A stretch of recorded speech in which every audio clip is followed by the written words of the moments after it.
Just talking about one. Trying to get my head wrapped around here. Won't be out sick.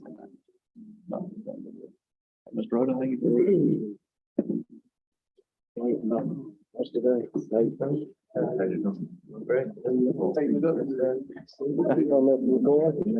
right, how you doing, Mr. Rhoda? Mr. Rhoda? I think it's candy bar here, Chief. Yeah. Can I see it? It's Valentine's treat there. There you go. That was sweet of her.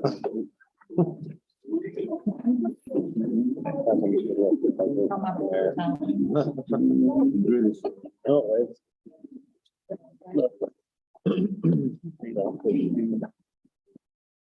You don't know? It's a name.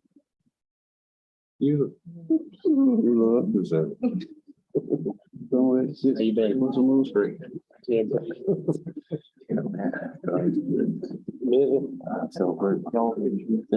Yeah. Fish. No, I thought it was 35. On the school board. So. Wow.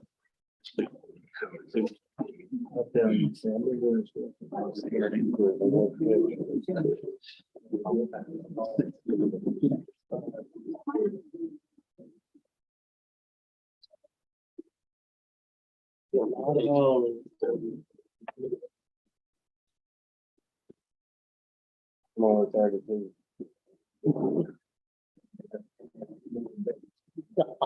Can't even remember. Yes. He could be on his way.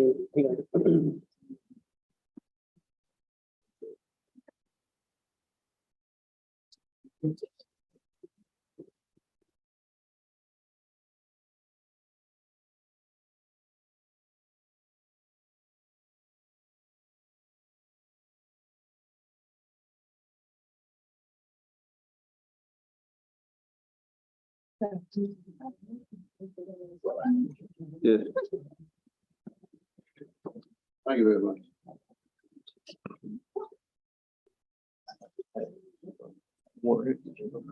Yeah, man. We're gonna get after them.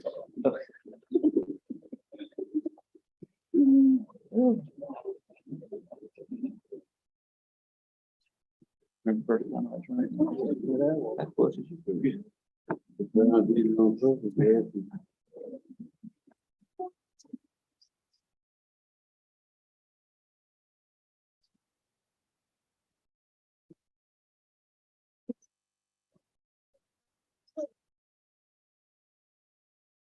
Well, you finally decided to make it.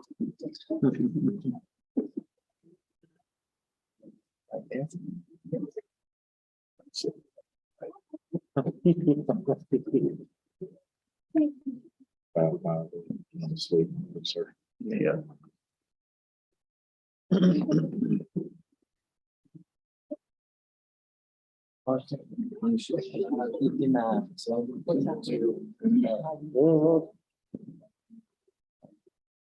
Anybody is a little.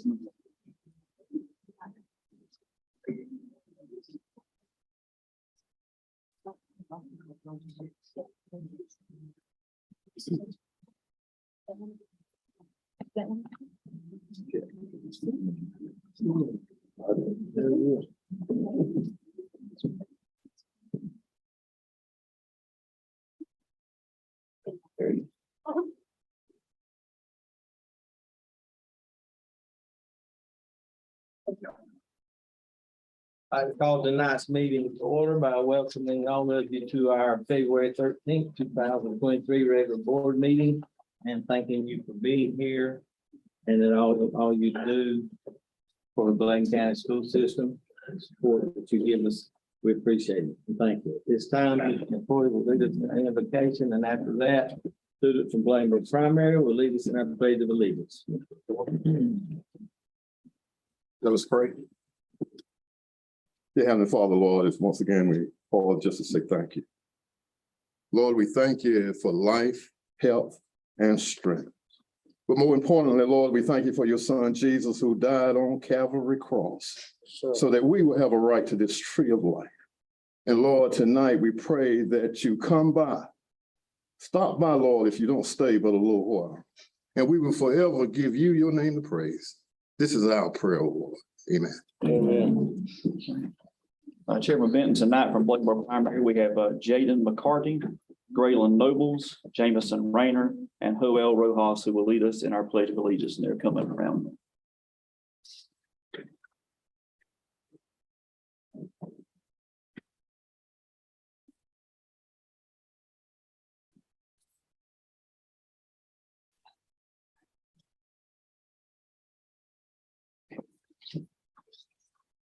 I pledge allegiance to the flag of the United States of America and to the republic for which it stands, one nation, under God, indivisible, with liberty and justice for all.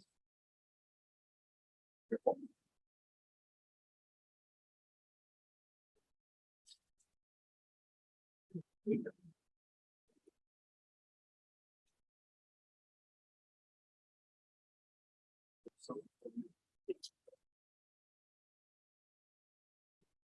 don't have to. I'll go ahead.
This time I entertain a motion to approve tonight's agenda.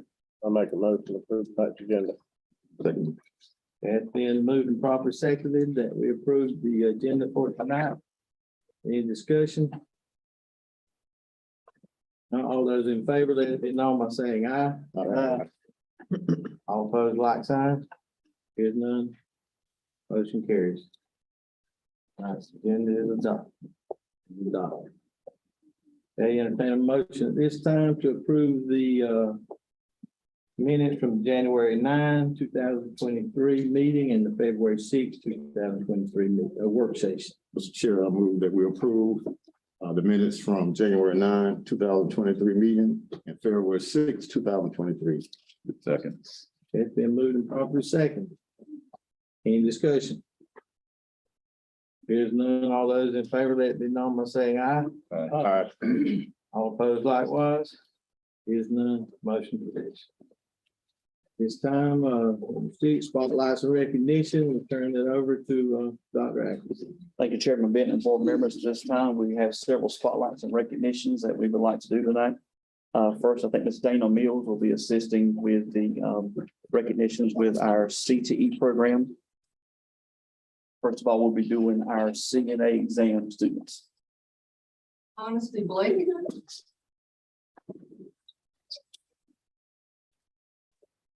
Julia Lever. Megan Dallas. Wally Piper. Gordon Ludlam. Madison Taylor.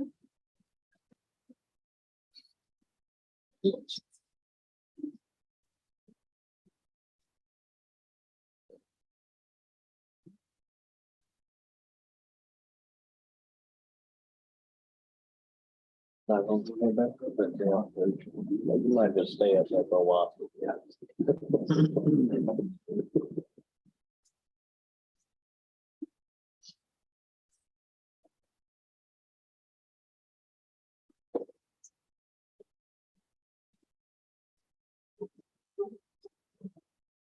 I want to say, congratulations to these students. It is something also be completing high school, but also earn a credential.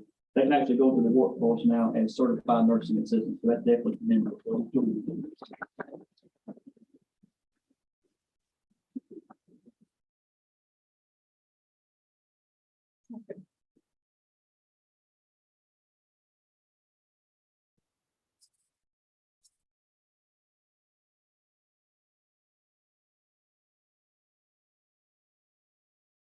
Next, we have students who have obtained their remote pilot license with drone.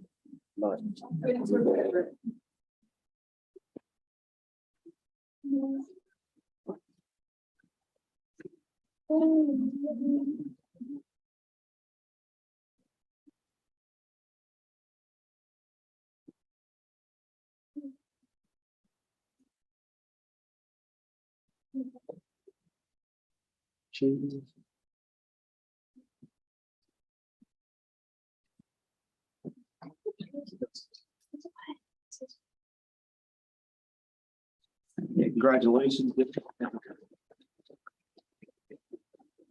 you get to have credential to go through the workforce, so thank you for our students and these opportunities. Good job.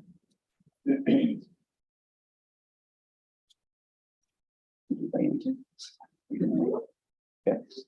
Next, we have a student who has been a part of the North Carolina Band Master Southeastern District All District Band for grades 11 and 12. Daniel Gustafson.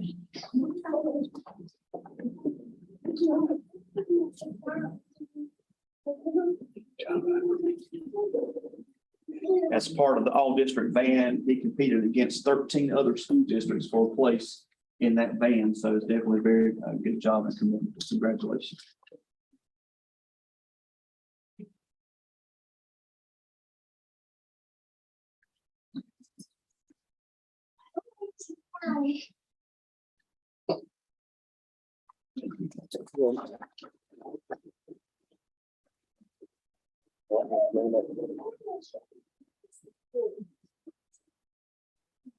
Next, we have some of our educators who have received their National Board recertification for teachers who have gone through that process. It is very tedious, and the recertification process is also very tedious. So we want to recognize these educators who have been recertified as nationally board certified teachers.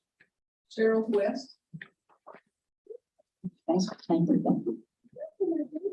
Anita Wellington.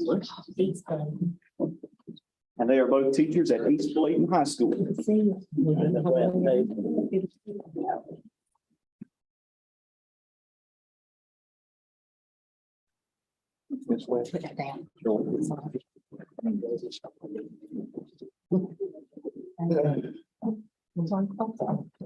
we love it. We love each other.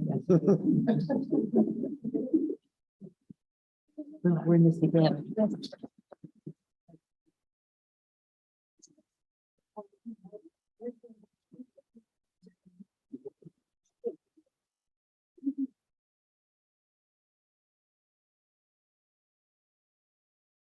If you have paid attention to social media and social media and all of the platforms, we have had a great representation from Bladen County at the state beta convention. Probably for the next 2 or 3 months, we're going to be recognizing students for great jobs at the national beta conventions. 2 of our schools are involved, high schools are involved. They're actually playing each other tonight. The girls are East and West Bladen, so we'll be recognizing our high school beta convention students next month. But tonight we do have, with exception, we do have some West Bladen students here, as well as Bladenboro Primary. We will begin with Bladenboro Primary, and we're fortunate to have Ms. Norris, their wonderful principal, who's going to call these names out for us tonight. Good evening. I bring you greetings from Bladenboro Primary, the home of the Bullpups, as we're calling ourselves these days. It is my distinct honor to introduce you to our award-winning elementary beta club. Our first member is Pepper Altree, second place campaign skit, second place song fest, and second place with a gorgeous mixed media. All of these students will be traveling to Kentucky to compete in national. Next is Jackson Britt, second place campaign skit, second place song fest, and fifth place with a fabulous speech that he performed. Yeah, it's gonna be even better in middle school. I'm gonna become vice president. I got. That's right. The Jonathan Butler, second place campaign skit, second place song fest, fourth place with a beautiful jewelry entry, and fourth place with apparel design. Layla Crawford, second place campaign skit, second place song fest. Kaylee Fisher, second place campaign skit, second place song fest, second place solo duo trio with a fabulous tap dance routine, and fourth place apparel design. Madison Hilbert, second place skit, and second place song fest. Braxton Lewis, second place skit, second place song fest. Carmen McAuliffe, second place campaign skit, second place song fest, fifth place living literature with her depiction of a crow, I think, in that. And I want to point out Carmen because there were judges there throughout the competition, and they were looking for the top performers to be selected to receive the golden ticket to perform at national. And Carmen was one of two students selected from Bladenboro Primary as the golden ticket winner. Golden ticket winner was Mr. Jaden McCarty, who's coming out now. He was also second place campaign skit and second place song fest. So these two will be featured in all the general sessions. Raylan Noble, second place campaign skit and second place song fest. Jamison Rayner, second place campaign skit, second place song fest.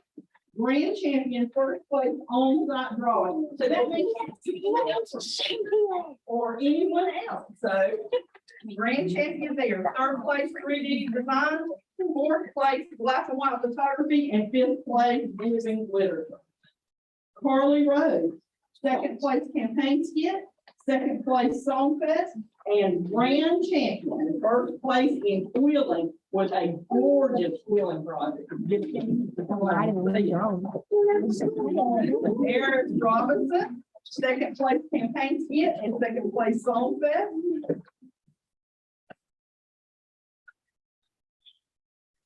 Euritzy Rocco, second place campaign skit, second place song fest, third place 3D design, fourth place apparel design.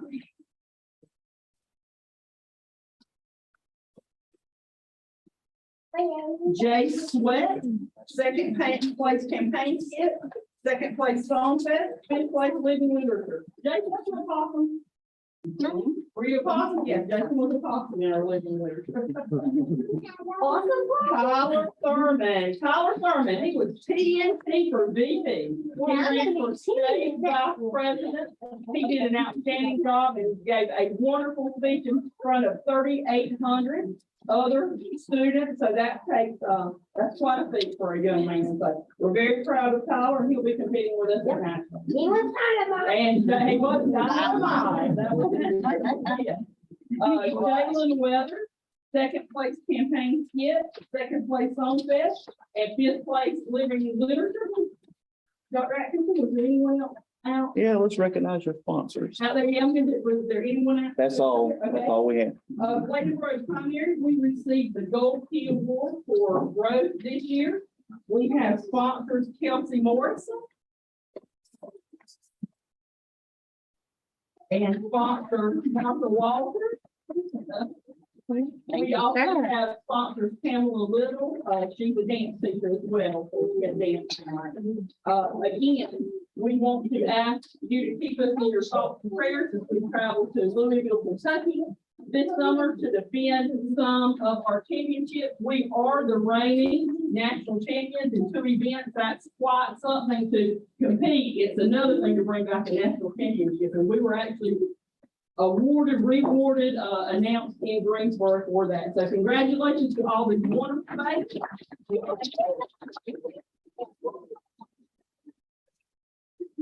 And with such a big group, I'm gonna ask if all the board will stand behind them so that you all in the picture with you.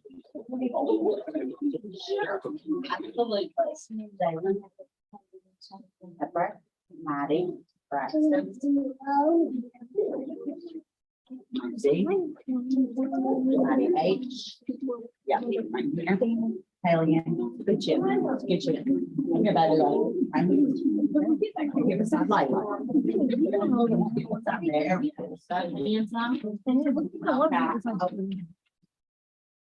Now you gotta show you. No, put up for your view. No, it's here, right here. There we go. Right. 1, 2, 3. Congratulations.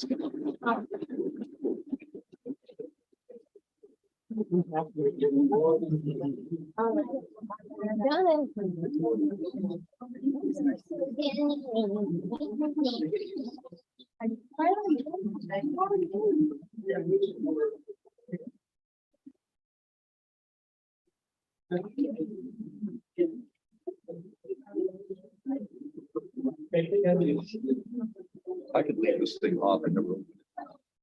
And again, it'll be half drained, but now it's been open, still sitting. Yeah, It's accurate. I was gonna do that. You got anything open? Oh, I've got a couple. I'm my first. Thank you, Bob. Ms. Norris, thank you also. Maybe if I get, we don't want to get rid of it right now. Now we're going to be recognizing students from West Bladen High School. Miss My first. Pam Bryant, assistant principal, will be assisting tonight with the calling of the names from West I Bladen. got this year. Okay. Yeah. All right. Screen shares. We do a lot of teams calls, stuff like that, so. A little more usable, but that doesn't always give you the features of this. laptop.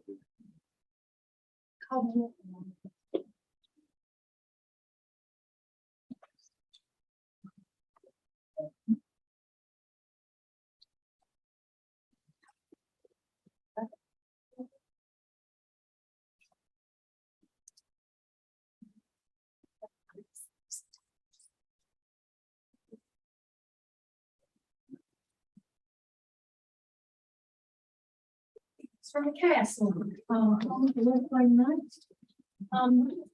These students will be going to nationals as well. We have 2 pages of students actually that won award, but so many of them are involved in sports, either trying out for sport today or playing in championships or some other thing. So I'm gonna call the ones that are here. We have, Uridius and Antenna Dominguez, 4th place, hand drawn anime division 1. Olivia Skipper, 3rd place, large group performing arts.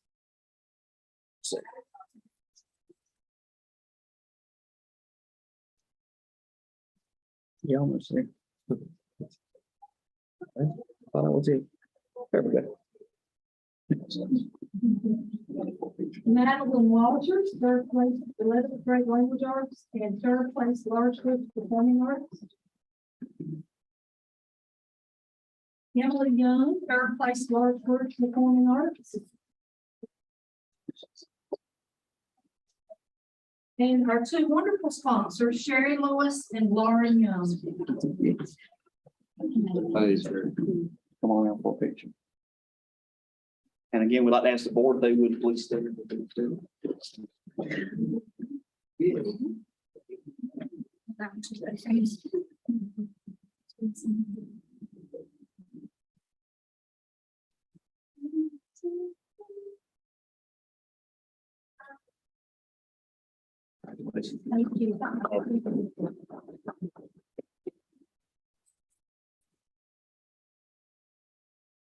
Kevin Bent, thank you, and board members so much. That concludes our spotlights for tonight. Chair, before we move forward, I would like to take this opportunity to commend our boys varsity basketball teams.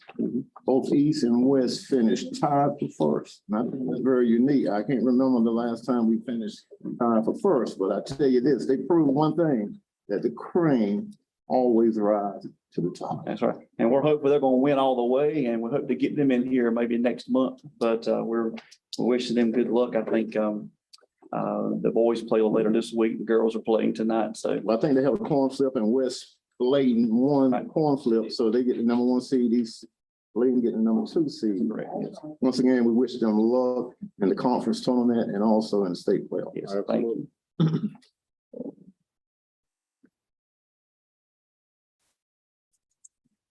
Before we move on, I'd just like to congratulate all the students on their accomplishments, but not forget to thank the parents and the teachers for all the time and effort that went into it. Took a lot of coaching and all those awards and things. A lot of time behind the scenes that people don't realize. And we appreciate it. And I know the children do. And thank you. Citizen participation. Do not have any citizen participation. Citizen participation. Okay, information item. Rate 8.01. Thank you, Chairman Benton and board members. Tonight we have Mr. Mike Burris present with us to give us an update on the Tar Heel School construction project.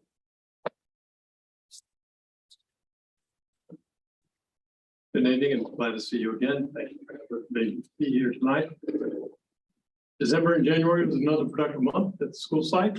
As you can see from the aerial that we have here, the exterior of the building is getting wrapped in. We're starting a roof on the gymnasium. All the precast planks have been set on the classroom wings. The decking and preliminary roofing membrane has been installed on the administration wing, see in the red area. And interior construction is moving ahead too. The geofields are about 90% complete with their grilling and welling. And the connecting pipe into the building's already been in place across the bus loop. So it's moving along very well. All the teams are working along well. Architects responding to any questions or issues that come up. Scroll on there. Next. Next is a recap of where we are financially. On the right-hand side, you'll see where the current pay applications are for the general contractor on the site. See the risk team. On the left, you'll see our contract dates, timeframes. Scroll on down. Again, this following last month's meeting, I give you a recap of where we are with our CM allowances. These are allowances that are within the contract itself. And the funds that have been drawn against those for issues or items that come up as we get them designated for what we wanted to charge against those allowances. We make those charges and do a change order to you to recap that, and any savings that are from those allowances come back to you as a board. Also provide for you then any of our current balances that we have on those with the architect and with the other firms that are associated with the contract. We have a total there still 46,000 somewhere. I can't really read it. 46,594. Out of your total budget, you have 47.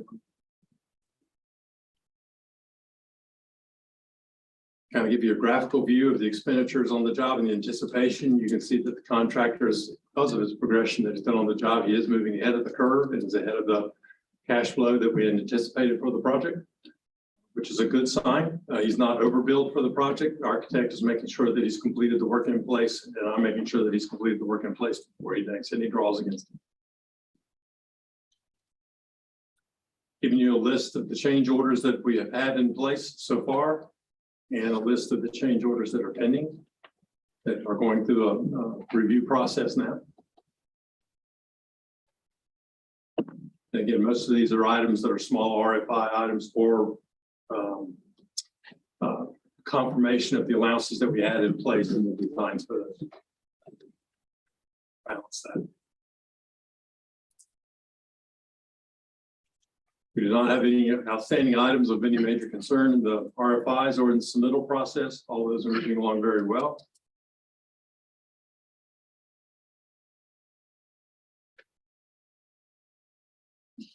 And There's nothing in the schedule. It's instead either at or ahead of schedule in most areas that you have in the project. And then you'll see, we can roll to some of the photos of the inside of the buildings. This is what's been done, and what's coming up in the project.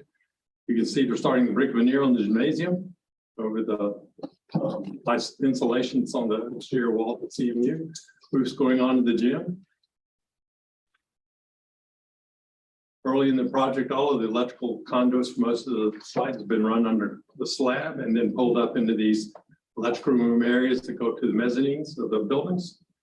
The mezzanines are already being loaded with their equipment, mechanical piping and mechanical ductwork. Any of that all the equipment has been tested. It's been capped, so it's kept clean. We've been through the site with our commissioning agents already. We had a walkthrough on Friday with the commissioning agents for the projects, making sure that all the contractors that are on site understood what they had to do to make sure the building was going to operate properly, started, and what's the information they needed to provide it so that we can turn over these pieces of equipment along with the maintenance logs and the maintenance information to the maintenance department so that they know what the job plans and the warranty issues or the maintenance issues that need to be addressed in a timely fashion to keep the products under warranty. Any questions?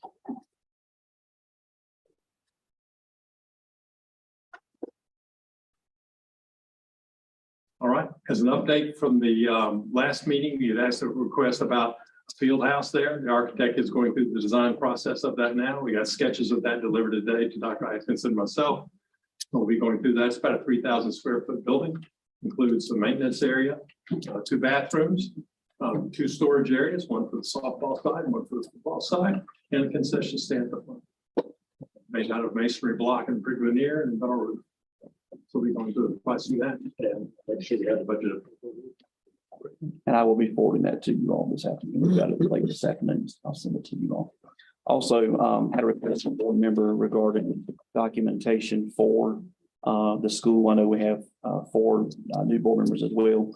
So because of file size, I do have a flash drive for each board member that have all the documentation plans and everything from the beginning of the project. And I'll get that to you all tonight as well. A field house, was that bathrooms or locker rooms? It's bathroom. I mean, like, not locker rooms, but you know, where they go in and change the ball games or something like that. It's they have 2 restrooms that would be for public. The rooms that are assigned for storage and for team lockers or for the break during the halftime for the team to come out. It's not a team locker room. It's not an elaborate field house. Okay. For the school level. So do you have any of this stuff in the gym? Yes, you do. That's what we don't want to duplicate it out in the field house, but they do have storage in the gym area and they have their laundry room and all that in the gym. We'll talk about it in facilities. I'd be glad to talk. Well, thank you. Good. Thank you, Mr. Burns. Bird. Thank you, Chairman Benton and board members. Tonight we have a presentation from Men and Women United for Youth and Families, Ms. Elizabeth Blanks and Mr. Kenneth Graham.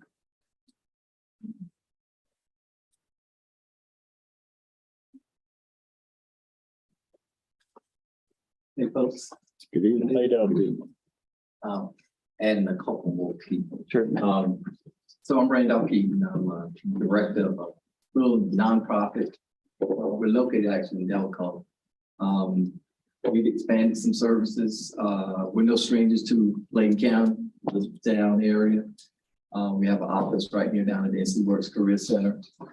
So we're historically speaking, we've been here to serve folks around a lot of different areas. So we got some information that we'd like to share, resources that are free to the citizens. I'm going to give away and I'll let the staff tell you who they are and what they do. We do have some packets of information and I won't bore you guys with the details, but because we're in such a critical time and with the way the state is going around workforce development needs and working with our children. So we have some information.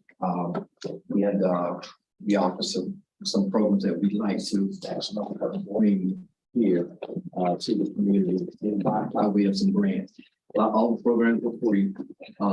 We look for partners with existing resources. We're not here to come to the community with any types of services. We got her out of retirement. She knows her way around, and so I'm gonna turn it past really good, and we should really be going for it and bids and what she needs, but help her go forward. Glad to thank y'all for that. Thank you, sir. Thank you, board. It's a pleasure for you guys to welcome us here. And first, I gotta say, I'm just so excited to see the young folk out here getting celebrated like that. And like Reverend Coy said, East and West Bladen are in the playoffs. And I had the honor of being on the state championship team for East Bladen back in 1984, first ever state championship we got in the county. So that's very, very, very exciting to hear. Now I'm Pastor Keith Graham from down in East Arcadia area, and I am the senior support case manager for men and women and families. Just want to talk to you about a few of the programs that we have going on, and I'm going to give away them to Elizabeth Blake to talk about the program, and also Miss Jennifer that we have here who works on the staff as well. So like Mr. Keaton said, we're a nonprofit that serve both Bladen and Columbus County. Primarily, we've had an office as home base in Delco, what we've always served Bladen County. Men and Women United Faith and Family is a community resiliency hub in which we've served during the pandemic, during the rough times in our community, a place where people can come for resources when they don't have, when they have these things. And Mr. Keaton had in his hands our mission statement, in which our mission statement is wrapped in being able to educate our community towards advancement. So education is a key part of our mission. And so some of the programs that I want to talk about is, first of all, okay, thank you. I have my eyes dilated today, so y'all see me doing this, I'm sure y'all understand. So I'm going to read our mission statement. It's so vital. We'll talk about talking to educators and talk about the school board. Our mission statement is to promote education, resource awareness, and provide services to assist in creating independent and self-sufficient youth and families. We've been around since 2008 in the community with that mission statement, serving our youth and families. So some of the programs I want to talk about in terms of highlights. First is our Healthy Opportunities Project. It's DHSS came up with a brilliant idea of how do we help treat our communities and people that are on Medicaid, the lower income people, and how do we help treat them in services other than providing medicine. So they did a great job of coming up with resources to help promote giving services to people, help get them advanced and help get them out of those situations. So with the Medicaid expansion program, it's set up to provide services for evidence-based programs to include evidence-based food and nutrition program, which we have a food and nutrition case manager who works with the families, and work with transportation for people that are in our program. We provide transportation to their appointments that they may need. We have a housing case manager that helps families that are living in situations that are unhealthy or situations that may first month rent, security deposit and things of the like. And we help them navigate through a case management process, help them get from where they are to better for their family. We also do interpersonal violence case management. Men and Women is one of the lead health service organizations with the HOP program, addressing food insecurities, homelessness, lack of mobility, and safety for individuals suffering from multiple social determinants of health. Case management assessment, where we use client-based case management as our primary tool. We've been doing that since 2008. And it's worked. That's why it's evidence-based. Determine gaps in the participants' needs to make the individual or family whole and self-sufficient. So we go in, as we all know, we have families that have multiple issues. It's tough to talk to someone about housing when they don't have food to eat. It's tough to talk to someone about food when someone's had a mental health breakdown in their family. So we do a holistic approach to the family, determine what all the needs are. We develop an ISP for them and develop an action plan for them to help them get better for the whole family. So, so helping determine those needs and those gaps, and whether that's through fresh food, through prescription programs. We do over 200 food boxes a week in which we serve families to help deal with that food disparity in our communities. And because of course we know that the poor health ratings of Lake and Columbus County has always been in the top 10% of the 100 counties in the states needing services in those areas. I also want to talk about our workforce development program because it also ties into if someone is unemployed or underemployed. We can talk about food, we can talk about all those other things, but we have to be able to help serve them in those areas and help them get well in those areas so they can try to get out of those situations. So we have a strong workforce development program. As Mr. Keith said, we required office space and partnered with NC Works Career Center.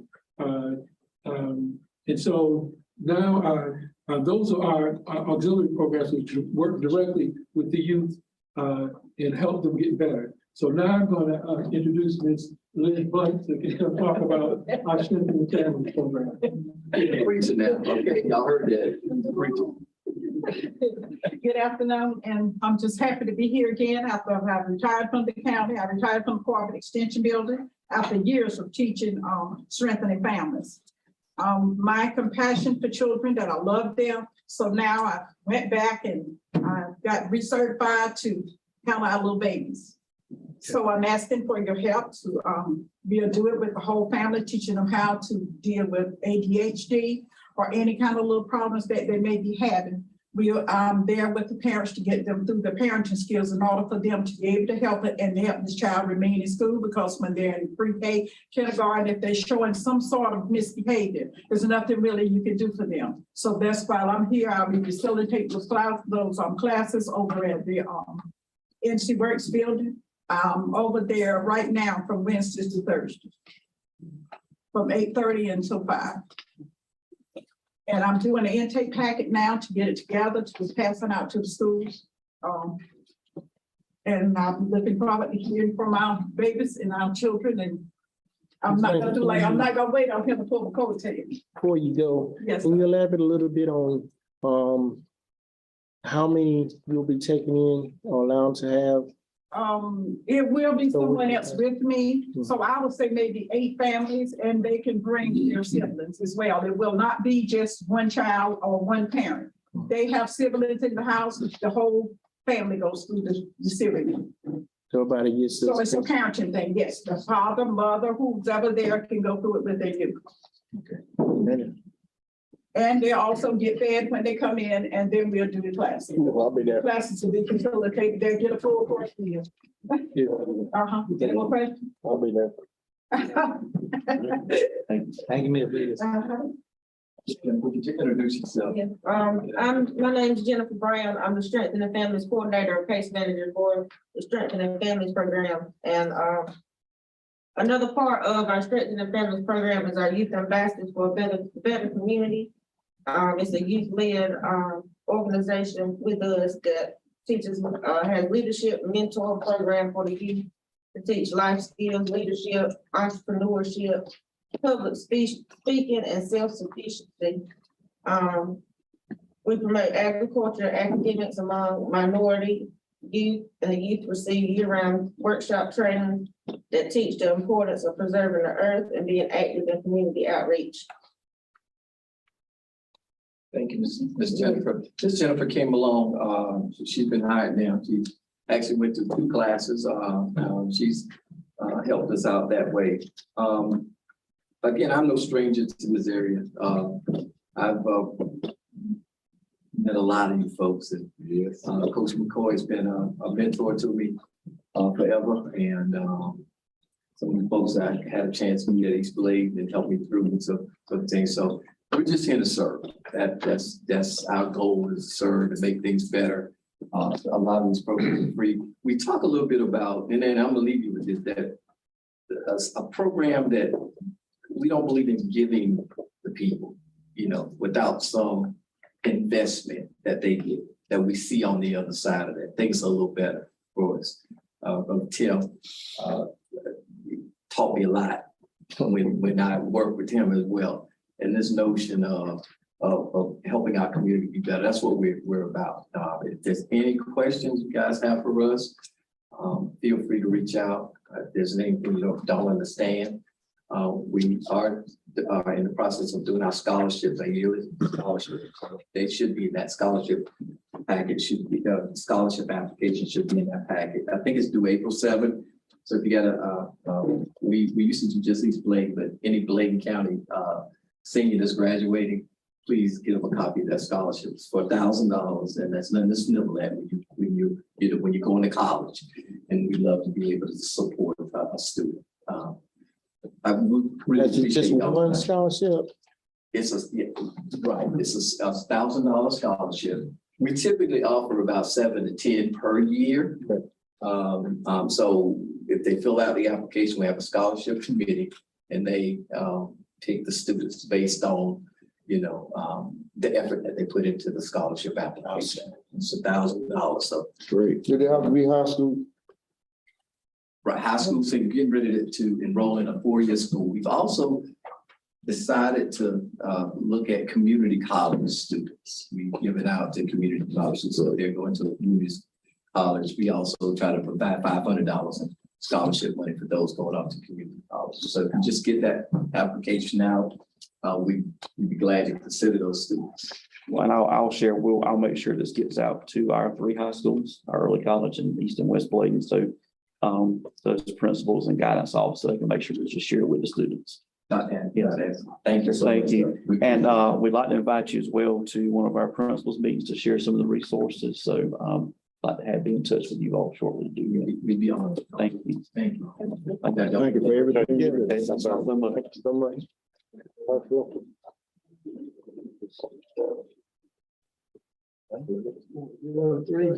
right. Thank you, Chairman Benton and board members. This time we have Mr. Benny Lennon with an update and maintenance. Benny. Need to do a maintenance update. One look at the back, so during the start of the task force. So we're looking at another project over there, during the old auditorium wing. We had to do the just pictures, kind of give you an idea of what we're looking at. As far as the auditorium and to work with all the time, one of the best, what here and how we can approach it. We got pictures and some of the problems that we know that we put up in the city. One of the problems is your floor basins are not connected together all the way across. So it's leaving the moisture to come up. It's got mold in it. All the windows are rotted out around it. Which school is it? The whole auditorium thing. We took pictures, kind of give you a visual. Most of the plumbing pipes are rusted. And if you look at one of them up at the top, the building was built. Looking at 19. Electrical and everything, if we renovate, we're trying to figure out and work with y'all. By next board meeting, I have some prices of what it would cost to tear down and rebuild or just remodel. We go renovation, some of the brick mortar, it's leaking through the walls, causing moisture. The roof been on there, I think 11 years, about 11 years, it's decent. like I said, these are some of the problems we're facing with this, the outer walls, the border. Like I said, it seems through. Yeah. There is mold, we walk down about 15, 20 minutes in there, you can start feeling it all through. Eyes, irritation. So we had to end up getting out of there, but we try to take some of the worst pictures to kind of give you an idea of what we're working on. Is this a building that's in use right now? That wing is closed. It's not, you can't go in it right now. That's what you do. It's such that, it's closed off such that moisture or mold or anything cannot get to any other areas of the Yeah, building. it's blocked off, but we're trying to figure out which is the best way to renovate or we try to rebuild. And now are these pictures of the auditorium or of the classroom? That's auditorium and classroom. The sky blue pictures or your auditorium. Blue. And it's got the old style wood floors. With the Duke blue, I guess, white, you can see that there's not on the two. But the electrical panel box, you can see it, it's like the handicap elevator. How it's just mold and moisture, this wall report in it. An issue with that also, the band room haven't been built long, it's old, it's not as old as the other part. The air system in there is all connected in one. So eventually it's gonna pull that mold into your band room where the kids are using. And there's no way to cut off or close The off. whole air, on the side of the auditorium in there, it's got two air ducts on both sides, which it pulls and sends air one to another. So that's why we're trying to figure out what's the best route to go with this. And you believe this is also connected to other areas of the building that, Just the band room, and the band room is not being used right now, or it is? yes, sir. Band room is building. But like I said, by next month, I will have these come out and kind of give us some figures of what it would cost us either way. Would you happen to know the air is being drawn from the problem area into the occupied You area? know, it's just, it's pushing out, but all your ducts are still put together. It's Right. pushing air, you still have air in those hallways and you still have air in the auditorium. Do you happen to know if there is a fire? Like a firewall blockage of this. It's activated, when there's a fire and it just springs shut so air cannot flow through that ductwork. I can't, but I can find out.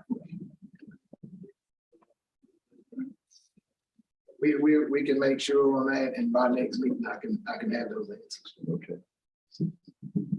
How many trunk lines are in this, sir? It's two big ones, four, let's go back to the auditorium, to the hallway, and then you got some going to the band room, so it's split, And they don't run in together, they're not connected, they're connected.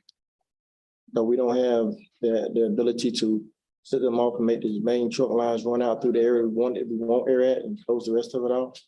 That I can find out for you. It's right now it's connected. It's not a blockage in there where you can block it off where it just goes away.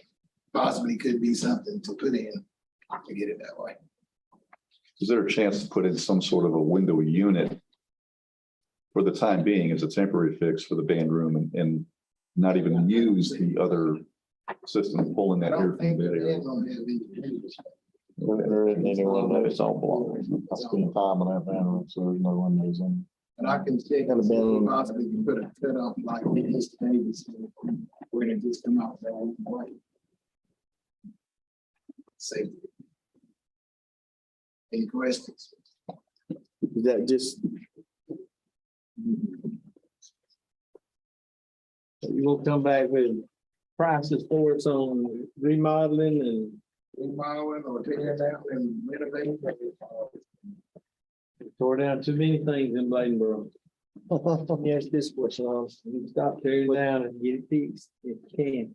with all the, I've seen old buildings before. I got to ride not far from here and see an old school building that somebody did a good job of fixing up. It looks real nice. So I know it can be done. I think Mr. Worley got somebody to give a price on do we do with the block around. But until you do tear all the walls outside, it ain't gonna do any good to remodel inside. We're doing the block. Brickwork. There's some pictures of it for the The mortar is coming apart. We don't know what's behind it until you tell you that, right? I like that moisture done over the years as far as leaking through. But that's coming to the roof. Now it's got a brand new roof on it. It's coming through the walls. First Baptist Church in Bladenburg had a company come out of Charlotte. They ground all the joints on that church and regrounded them. Paid over $500,000. 2 years later, they had the same problem. So that's what we got on that building. Building 31, so mortar ain't that good on. You want to spend a whole lot of money, you're gonna still have an old building. So I have a question. This is probably to the board. What do we need it for? The only auditorium in Bladen County. Except for one at Bladen Community College. So there's one auditorium. Do we need in the whole school classrooms? system. It needs to be fixed. Do we need classrooms? We do need classrooms and it's classrooms on either side of it. Yeah, it's got about, what, 8 classrooms down that hallway. But do we need them? Well, they probably would use We're them. not using them, are we? They can't use them. Can't use them. It's, So what you're saying that we need them? That's what I'm asking. Do we need them? Well, if you look at the growth and well, growth in the school, eventually the school's got, is gonna expand, so you gotta have some classrooms, and they're there. Well, I don't know if we can have those because at the meeting, we are Dine County guys. Before we start building new stuff, we need to find out what our projection is the next 20 years or next 10 years or whatever. If we can have 500 kids coming to our school the next 10 years, then let's build a school or let's redo one. But if we don't have that, why do it? I think you heard Ms. Norris say last Monday that she was swelling at the, so she's in the primary. So she don't, so she's, so all them kids, like next year, that's a 5 through 8, right? Over there, so them kids are 4th, they're fixing to graduate and move over there. So you got more coming in, so, you're gonna have some growth there. If you look at the high school, I mean, we got 700, almost 800 kids over there, so. Yeah, but half of her kids, a lot of her kids don't go to book or clock the school discovery. They're not all going to Bladen. Many of them gonna start. Not anymore. I don't know. That's what we don't know. That's why we need to find out what we're gonna do with it. I think Ms. Ruffins took a lot of pride over there. She's made a lot of changes, so a lot of those students are staying in the field. So I think the numbers are worth reviewing, we'll look at for sure. Yeah. I think she would take advantage of those kind of things and make them work if we gave her a product to work with. We can run some preliminary projections to see what fifth grade group will like next year and maybe even look 2 to 3 years down based on what the population is of the primary school now. The reason I said this, guys, is because when we went to the last big thing, board thing, and we Bladen County is a dying county. We're dying faster than we're being born. And our students, when they graduate, they leave here. We dying fast, guys. So we need to look at before we start building more stuff. Are we gonna have the population to support it? We just can't start building stuff and don't have any kind of projection. Is there any way to get sort of a ballpark price on what, if you were to footprint that building, the new building versus? yeah, that's what I'm gonna try to have. Yeah, that's what I figured. I mean, if you kind of give us. Well, my question is. Who's that? No. My question is, with all the water damage that I'm seeing, what are the electrical issues looking like? If you gotta renovate it, the lights and everything is working, but you know, if you go in and get one out and renovate it, you gotta bring everything up to code. No, that's what I'm talking about. I'm talking the current moisture damage that's present on these pictures. You got moisture, next thing you got electrical problem. So what kind of electrical issues do we have currently that's affecting not only this part of the building, but the other parts of the building, because they do tie in at one point? None is affecting the buildings. None is affecting other parts of the All the building, lights still working. just in these sections here. All of them are still working. These still working. Yes, sir. Man, that's a plus. And you're gonna come back and let us know more in detail what we need to do. Yes, sir. I think that's what we need to do. Are any of you in contact with an architect at all? And the reason why I'm asking is because Mr. Benton and I share his passion for preserving as much history as we can. But even new construction can be made to look like it can draw back on classic type architecture. I don't know how much more that would cost than just a plain steel building. You can actually rebuild it back to the same effects, make it look just like it was, just everything new. But, you know, it's history there. I can just present it and I'll let y'all vote on it. Yeah, that's what we need. I'll do it however y'all want me to do it. When you get that done, please make sure that they go through entirely. Electrical, drywall, every bit of it. Maybe even upgrading some windows in there. One of them terrible. Yeah. Right. Any other questions? Thank you. Thank you. Appreciate you. Thank you, Chairman Benton, board members. Information item 8.04 is a review of the Internet Safety Policy. As a part of the Children's Internet Protection Act, they have asked school systems, and of course, the E-rate program is funded on this as well. They have asked school systems to do a review of the Internet Safety Policy to ensure that it has some specific elements. Those elements are required for schools and libraries. These are the elements that need to be present in the policy. Access by minors to inappropriate material on the internet, the safety and security of minors when using electronic mail, chat rooms, and other forms of direct electronic communication, unauthorized access, including so-called hacking and other unlawful activities by minors online, unauthorized disclosure, use, and dissemination of personal information regarding minors, and measures restricting minors' access to materials harmful to them. We have checked our policy. Obviously, our policies are drafted by the North Carolina School Board Association. So our policy is in compliance with the requirements of HIPAA. It does require for the review that there is a public meeting, which is this one, where we have shared that we have met those internet safety policy procedures. I will tell you some things that we have done additionally beyond just the basics as far as internet safety. We do have a filter that is provided through MCNC. It's called Zscaler. Most school systems do use that. It does do its best to block all traffic, have local control. If we have some sites that are coming up that the filter is not catching, but you all know as well as the new technology changes every day and addresses change. At the growth of social media and a lot of schemes. In fact, we know that some things have been sent out in the names of other employees to solicit or board members or superintendents. That's not just that's happened everywhere. So there's a lot of phishing and things that are taking place. Obviously, filters and measures do not keep up with those actions. But as far as our students, we do have some additional tools that are in place. I think Mr. Reeves shared a little bit about that in the work session. We do have GoGuardian, which does look for keywords. When those things are found, when a student is trying to search, it will do an alert to administration. It does look also for self-harm. Anything's looking at guns. Even if it's a research project, it will still alert the school that, you know, child is researching something that, but it will allow that to be reviewed. It does take screenshots of what they're doing, so you do have a record of what they were on the computer.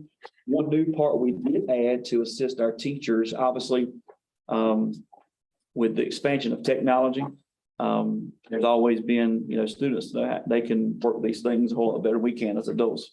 But one thing that is additional that we've given is tools for teachers. They have a part called GoGuardian Teacher. that will allow them, while students are in their class, they can lock down every machine that's in their room just to the page they want them on. So they cannot go to chat rooms, they cannot go to whatever. So teachers have that ability to lock them down. If the teacher has something they want to send to all the machines, they can also do that as well through the GoGuardian. So we definitely have some robust tools above the minimum that's required to make sure that our students are safe and that we are having a conducive environment for learning while using technology. I will say I've always been one to say that technology does not replace good teaching. It can supplement good teaching. So we do want to make sure that, we're not fully 100% dependent on technology, because we know the internet can go down. Our folks can tell you, Dr. Hanson can probably share many times in testing sessions, we're on edge. Is the internet going to last today? Some things are out of control. You can have an accident down the road, takes out a light pole, cuts your fiber, and you're done. So we always encourage folks to be prepared outside of technology when technology does not work, but we want to make sure that we're doing things. So we've definitely gone beyond the minimum requirements of CIPA to make sure that our students are safe. Does it catch every single thing? No, but we do get alerts, and if something does come across, we're able to take care of it at that moment so that it doesn't happen again. One additional feature of GoGuardian is parents can sign up to also get those alerts as well. So if an alert comes across, the parent can also get notification that their child has been on an inappropriate site or tried to access one. So it does do those logs. So we are doing, I think, a good job of doing some things to make sure that our children are safe, and adults as well, while using the internet. But we'll continue to look for new tools, and as technology changes, there'll be additional updates. We get patches for these filters sometimes 2 or 3 times a week, because there's been some new scheme that's been placed out there. We are on a listserv, on a federal listserv. So when those things come out, that the state does work with us on the filter to try to get those prevention measures. One thing the board does have is that we do have a cybersecurity policy that is one of our insurance policies that the board does have for protection. There is a state law that prevents districts from paying ransoms. That's one thing. That's a new law that was recently passed, I think last year. But that cybersecurity policy is in place. If there's any loss to the school district, that policy would kick in and in terms of any losses there. But so we're doing everything I think that we should be doing and more to address internet safety.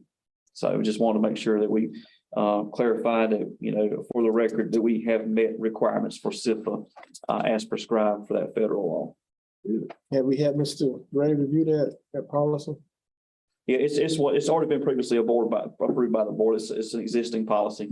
We just had to affirm that we had met the guidelines of the policy. So all those areas that are required by CIPA are addressed directly in the policy. I actually had them highlighted in the policy.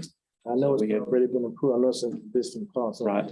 Yeah, there's not been any changes to this policy or for CIPA. It's just that districts had to reaffirm this because there is a CIPA audit that's coming out. So DPI asked that all school systems just reaffirm that they have met their policy. They had some, of course, DPI supervises school systems and charter schools. They didn't tell us who. They said there were some instances of schools and or districts that did not meet the guidelines. So we've sent everything, we're going to send everything into DPI.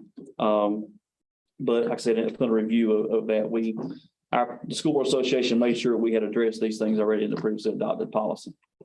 But I have reviewed. Yeah, he has. Thank you, sir. Just want to make sure we're. Oh, yeah. As well, we might not have access to, we don't want to get sued. Right.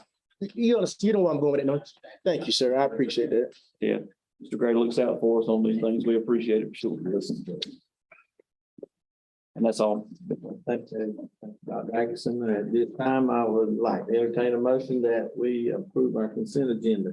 Chair, I move that we approve the consent agenda. Been moved and properly seconded that consent agenda be approved. So any discussion? No discussion. All those in favor, let me know by saying aye. Aye. All opposed likewise. Hearing none, motion carries. 01, approval change order for Tar Heel School project. Thank you, Chairman Benton, Board Member. That's Mr. Burris. If he would come up again, please. Typically, we actually had a savings in this particular change order. It was originally going to be over the 90,000 threshold that I'm approved by the board to approve on behalf of the board. This price did come down, but I'll have him explain what this change order is, and we'll go ahead and get the board's approval on this one tonight for the Tar Heel School project. closing again. Within the gymnasium of Tar Heel School, there's two projector screens that are at one end of the gymnasium. And so that those can have enough projection of light to be able to see all the people that would be within the gymnasium, whether that be in the daytime or an evening event. There's two projectors that are there in the gym. They're shown on the plans. We have projector lift kits that are with those that raise them up into the ceiling so that they're protected from balls and everything else that's in the gym. And then they'll raise back down. They're connected in through HDMI cabling to the projection screens, and it'll be much like what you hear here in the boardroom. Because we have shading in the gymnasium and because we have windows just on certain sides of the building, a higher density light emitting projector was VE'd out. You already have other things to be able to compensate for that, so that's why the reduction in the pricing came. But the price is at a total for these two projectors, the lift kits and the cabling and the installation for a total of $79,904, which would be coming from the technology allowance that we have within the current contract. So no additional funds to the contract. It's just an acknowledgement of that allowance. Any questions? Projects coming from NC SAM.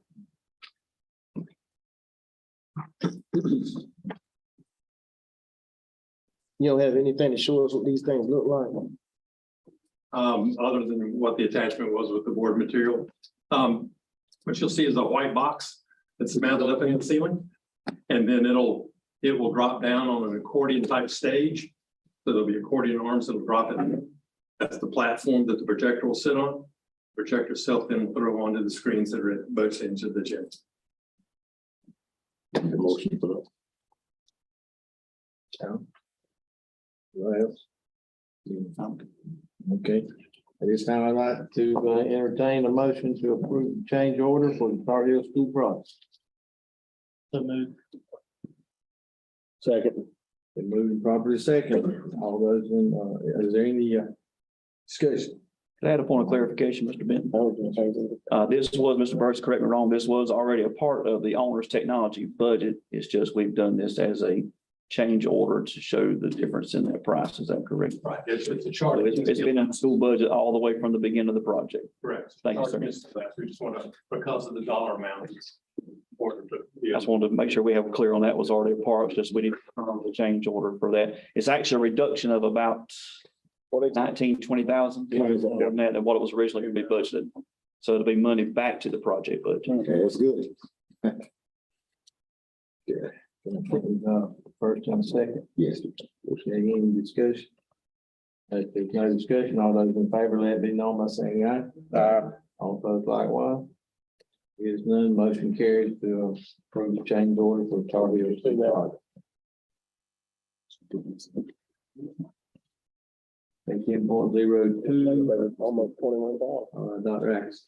Thank you, Chairman Benton and board members. We have a special custom policy update 7241 that is presently on the table. We would need to remove that from the table tonight for consideration. Entertain a motion that we remove the special custom policy update from the table. I move that we remove the special custom policy update. Policy 7240. Okay, it's been moved properly table. Any discussion? If there's none, all those in favor of removing it from the table, let be known by saying aye. Aye. All opposed likewise. Is none, so the vote passes to remove the special custom policy from the table. So at this point, you Need a need motion to approve. a motion to approve it. So this time I'd like to entertain a motion that we approve. I make a motion to approve it. A motion and a second. Any discussion? If there's none, all those in favor, let me know by saying aye. Aye. Likewise. Opposition, motion carries.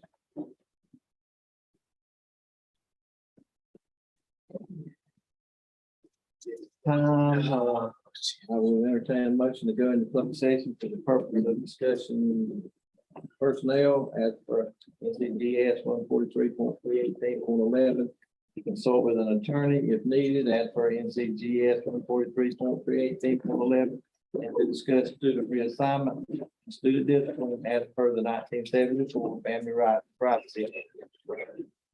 Make a motion, we adjourn.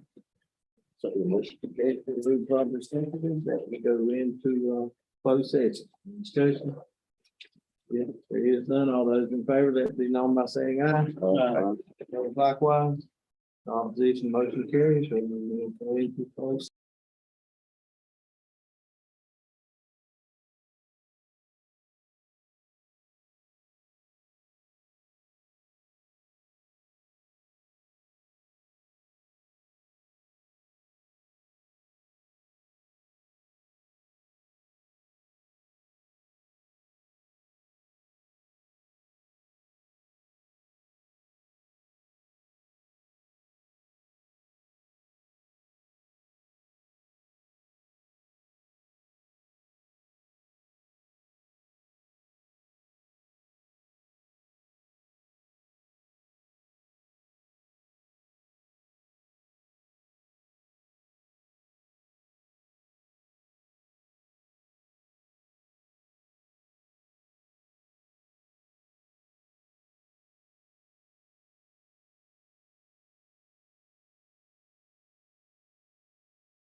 Yeah, I'd like to entertain a motion that we come out of, closed I'll session. make a motion, we come out of closed session. Moved properly seconded that we come out of closed session and discussion. Here's none, all those in favor that was on by saying aye. Aye. Opposed likewise. Opposition, motion carries. We are now back in open session. And I need a. Motion to approve personnel action I item. need a motion to approve the personnel action items that were discussed in closed session. So moved.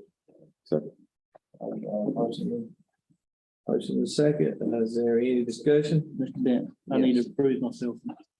Vote. There's no discussion. All those in favor of the personnel action items discussed in closed session, that be known by saying aye. All those opposed likewise. None, motion carries. And at this time, we come to the matters of interest to the board. And have you got anything you'd like to share with the board? Yes, I would.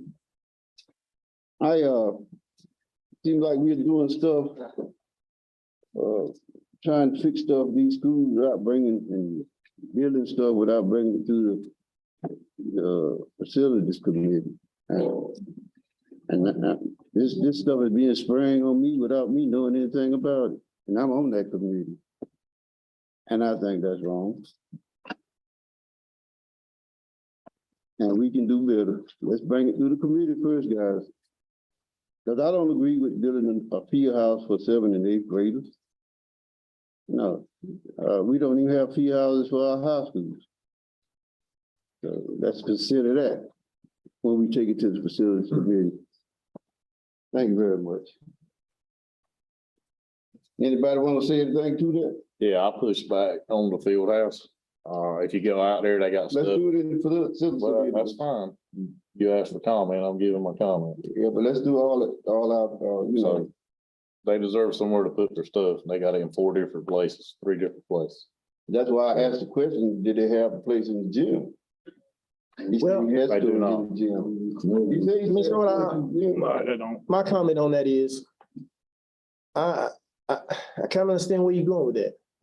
Okay, but however, we have a field house over here at E-Town Middle that we have totally neglected. I played in that field house. I operate out of that field house, so I know it's there. We have totally neglected. So that middle school does have a field house, okay? And if we're gonna build a state-of-the-art facility, that's what we need to build. Now, what we need to do, as I've said so many times before, we need to get the maintenance department to get an agenda on all the issues that we have in these schools. And then we need to sit down, faculty committee, facilities committee, and find out how we're gonna go about fixing those issues before we end up with pictures like we had tonight from Bladenboro Middle. Because that's what it's gonna come to. And it's gonna cost you 3 times as much to fix it. So we need to fix that field house over there at E-Town Middle and get it back up to par so those kids can enjoy it. If you want to talk about that, let's get it right. Let's talk about it in the facilities committee. Yeah, that's where I think it needs to be discussed. Yeah, let's talk about it in that committee. But no, in And the facilities, please let us know what's going on. Let the superintendent set us up one. And I'll reach out. Dr. Atkinson will handle that. Get that committee together. Okay, any other matters of interest to any other board members? Okay, Chair's report. Speak. Have anything to say? Over to you, Dr. Atkinson. Thank you, Chairman Benton and board members. I will take care of the facilities committee, getting that scheduled. For those board members on that committee to convene and discuss those things and have Mr. Linden prepare that information for you all to begin that discussion. Good job. I do want to thank everybody for a productive board work session. Last week, I know it was a long evening, but I think we came away with a lot of information on the schools and departments. So I just want to thank the board for their time commitment and also to the staff for their time commitment as well. We appreciate everyone doing that. I do want to follow up, and I'll also send this to you all electronically as well. Ms. Harrison did pull some information for us as it relates to allocations per pupil. This can be a little bit misleading, and I'll ask Ms. Harrison to chime in if I missed something here. our state dollars that come in are not always dollar specific. They may be toward a position or there may be a monthly allocation. So it's not a true amount per pupil, although she's done her best to calculate that. As it relates to state funds, the average per pupil is $9,193. And I want the board also to understand with this, that includes all salary and benefits for the employees. So that's not all that money going to instructional supplies or something like that. It's a conglomeration of all those state funds. And I will send this to you all electronically. As it relates to the local budget, the average per pupil is $2,162.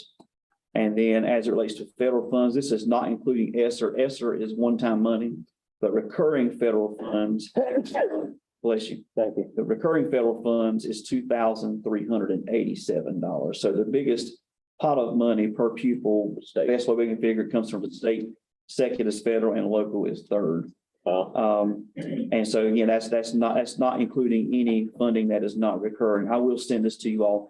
That is based off of an ADM for 3,819 students. What the state does is that they look at your best first of 2 school months, and that's what they base your yearly ADM off of. As we think about budgetary kind of things, I'll share some information here in a legal, update in just a moment about some things that the House is looking at as it relates to that. The curriculum committee, we will need to set a meeting. We've got this on the calendar for a curriculum committee, Monday, March the 6th at 5:30. And that is to discuss the pending math textbook adoption and the high school ELA adoption. So curriculum committee members, I will send you all an email to remind you of that meeting. That's actually the Monday before the next board meeting. And that's 5:30? Yes, sir, 5:30. Is it gonna be right here? Yes, sir, in this room. Right. All right. Also East and West Blading, and I'll send you all a reminder on this closer to time. East and West Blading will be given the ACT Work Keys test to seniors. And that will be next week, 20th through 24th. There'll also be another date in March. With the ACT Work Keys, they are very specific that board members or the media cannot be in schools during those testing weeks. That is a guideline from the College Board. That's not a state guideline, but that's just to maintain integrity of the test. So I will send that to you all as a reminder during that week. And that will be specific to the high schools. So during that testing week. On Thursday, March the 9th, we do have an early release day again for students. This will be staff PD in the afternoon. And then Friday, March the 10th is an optional teacher work day. You all should have received an email from me regarding the North Carolina School Board Association Virtual Law Conference on March 23rd, 24th. I think a few of you have already sent that in. If you want to attend, Ms. Johnson is getting you all registered for that. It is a virtual conference. If anyone else would like to attend that, please let her know. And also, as you're attending this event, you will give us a copy of your CEU certificates. We need to maintain those on file for you all so we can make sure the School Board Association has those and you all get your necessary credits. So if you can, any courses that you all may take, if you'll get those to us, I will reshare, make myself know, I will reshare. We do have a library now through the North Carolina School Board Association of classes that are recorded that you all can take advantage of. I will resend that. I think, trying to remember that I sent, I think I would have been in December. I'll send it again to you all. And you have open access as board members to that entire library. So you can take courses on your own. Send that. Yeah, but I'll send it again. And again, as you complete those, send those CU certificates to us. Just again, a reminder, the Consortium of State School Boards Association is the replacement for what was traditionally the National School Board Association. North Carolina is a part of that. Their conference is March 30th through April 2nd. We've had a couple, I think, that have signed up for that. If anyone else is interested in attending the National School Boards Conference, please let Ms. Johnson know as soon as possible, because we need to get flights and everything booked for that as well. Yeah. I do want to share some points with you all. I think it's important for the board, things that are pending in legislation. As you know, both chambers are in. There's a new piece of legislation that's, or bills, excuse me, not necessarily legislation at this point. There's two versions. The Senate has Senate Bill 49, Parents' Bill of Rights, and the House has House Bill 58, the Parents and Students Bill of Rights. So those are specific things regarding additional rights for parents regarding their children's education. And there's some specifics here, establishing process and timelines to address parental requests for information, establishes a process and timelines for parents to share concerns about a procedure or practice, requires PSUs, which is school districts, to provide parents with a written annual parents guide for student achievement, develop policies to increase parental involvement, prohibit instruction on gender identity, sexual activity, or sexuality, and be included in the K-4 curriculum, and requiring school staff to notify parents prior to any changes in a student's name or pronouns, or if a student seeks mental health services, with some exceptions, such as the belief that such disclosure will result in child abuse or neglect. Some things that came out of a meeting I attended on Friday with 2 or 3 of these areas. I think NCASA is most school boards, including we do have processes in place in our policy to address any parent requests for information, as well as parent and student grievance procedures. One of the concerns they talked about was, would that require, if this is passed, would that require districts to change their policies?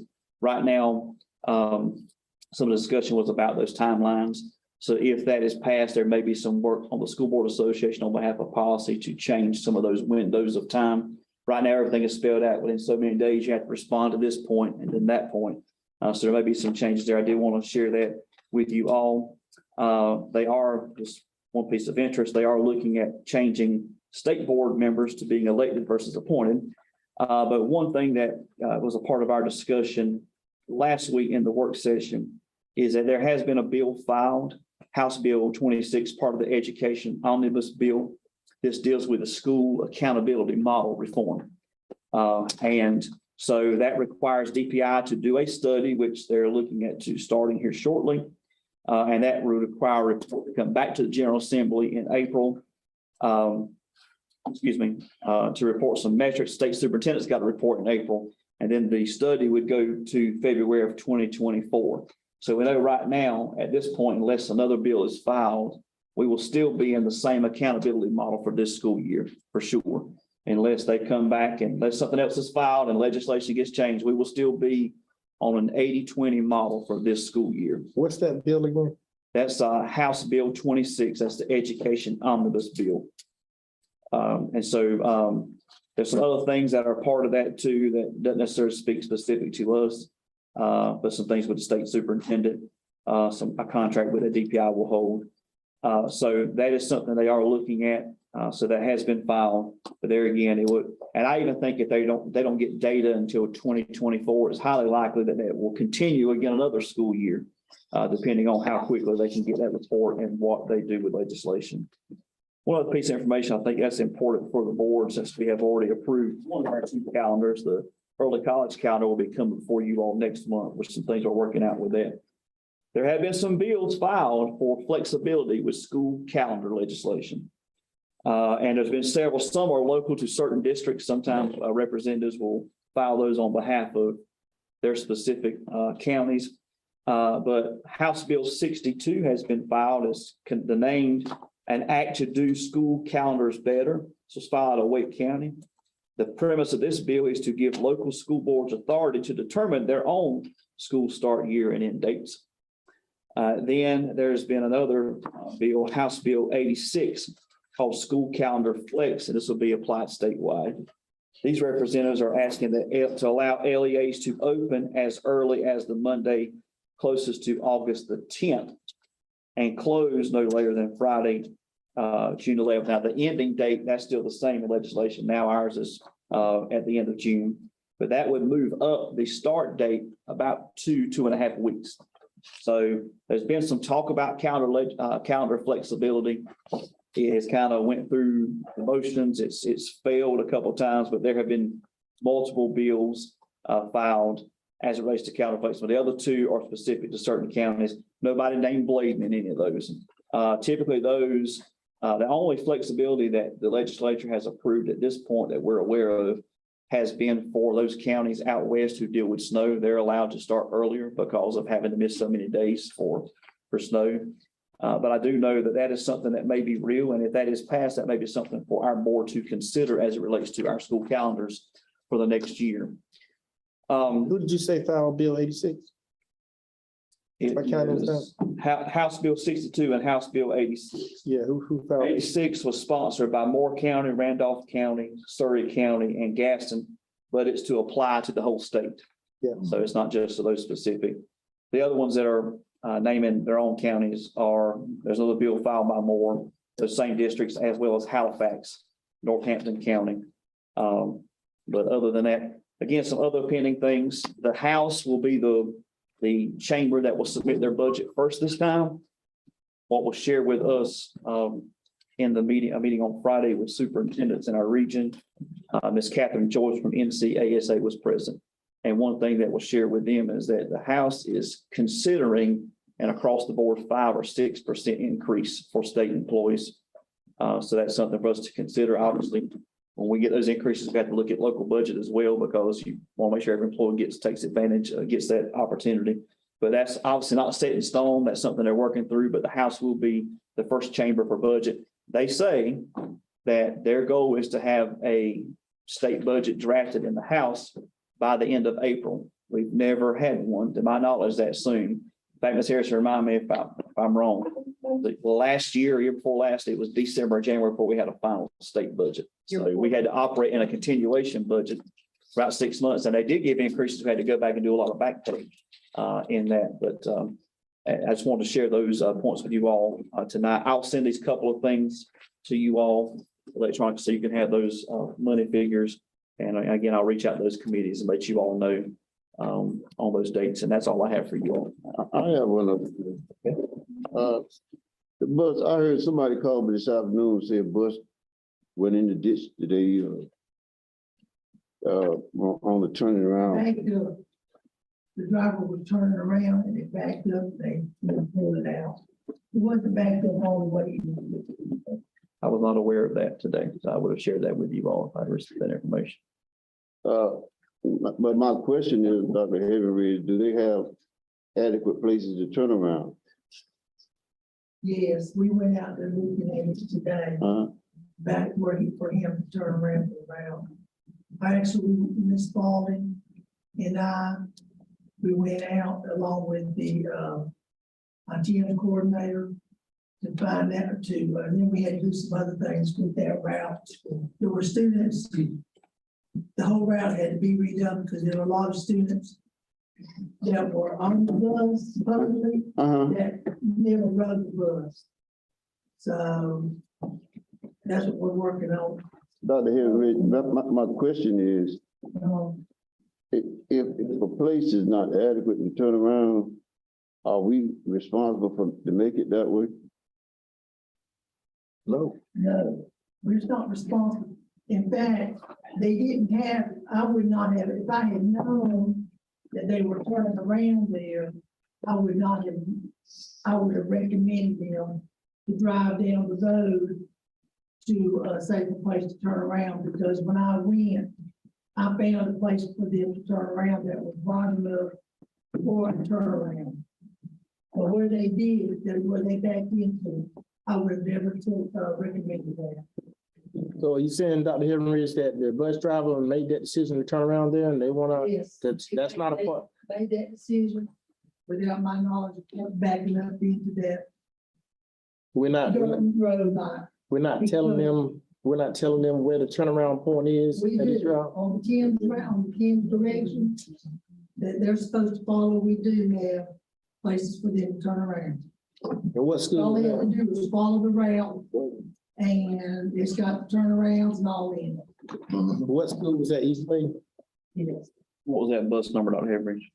We probably need to have a conversation with all of them then, because we've got several emails where been backed up and had to go out. That's a cost. You know, that's a cost. You got to pay the employees to go pull them out. Cause they'll clock. We've had several emails where bus drivers have turned around and backed in, and we had to go pull them out and things of that sort, had to bring other buses out there to get them out. So if they're not turning around at the designated turnaround point, that's a problem. But we tell them all the time. Yeah. Every day, you know, You gotta follow the Tim's direction. And, but some of them do it, a lot of them do it, and some of them don't. And when the weather does this thing, sometimes they, yeah, I think it's stuck, like we had over at West Lake. The driver pulled over, saw something going on with the bus, he pulled over and just because of the conditions of the grass, you know, on the shoulder and all, he couldn't look for him. So we consider gravel pulling, even though it's okay. Okay, well, we understand the pulling off the road because of the issue with the bus. I mean, Yeah. if you're not turning around where you need to turn around, and he or she, then they're not following the actual route. Yeah. You know? And it is, that's why I tell them, There's a reason, the reason I'm saying that, there's a reason why you pick that turnaround point. that's right. The bus has to go reversed and the traffic is an issue. You know, Well, we try to make all of our routes so that they're very few turnarounds, because we want to go straight as much as possible. The only time, sometimes you have to turn around is if the dead end road and the children live way down in there, and then you have to, find a way for the bus to turn around. Sometimes that involves calling DOT to help with, creating or area to turn around in. Well, that was my question, Dr. Harris. That area you were asking me about, Mr. Rhoda? No, I mean, can we get a place adequate to turn around in? Do other measures or us or DOT? That was my question. Yes, that we can. We have that capacity. I've done that a couple of times.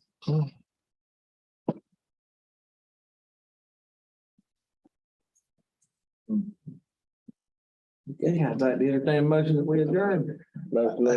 I got one other thing I want to discuss, Mr. Chairman, if you don't mind.